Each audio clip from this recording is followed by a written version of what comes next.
Last year, 2 of the kids we were mentoring were living in a car.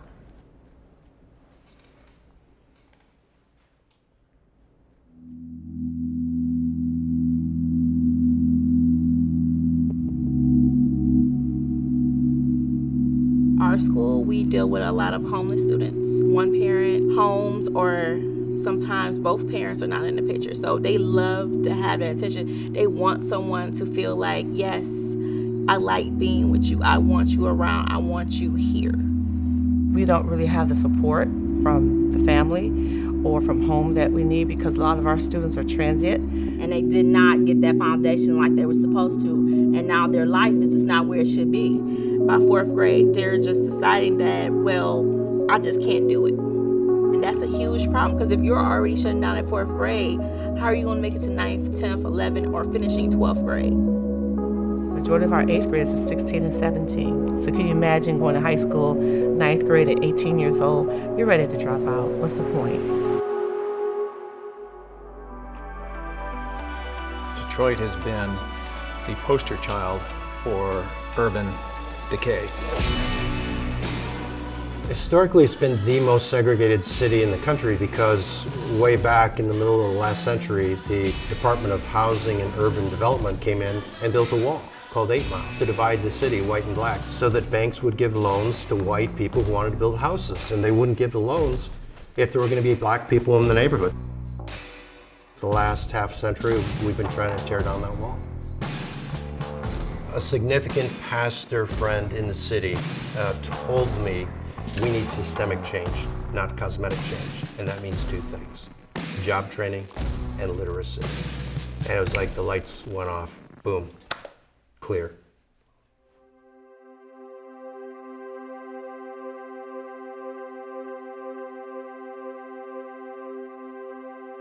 Illiteracy is a big problem in Detroit. It's at 47%. Out of my 30 students that I have, only 6 are currently reading at grade level. A lot of times we have parents who will come to us and say, well, I'm not able to help my child because of their story, their background. Maybe they don't read so well. They're not low because of student ability. They're low because of student experience. The teachers can't do enough in the class to get all the students reading. So they need that one-on-one time and that one-on-one attention. When you know how to read, your options go from trying to figure out how to survive to thriving.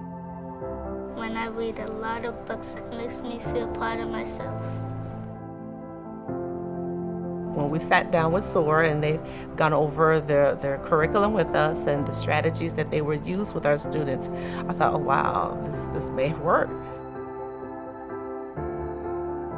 They are members of Pointe Church who have volunteered their time to come help our students.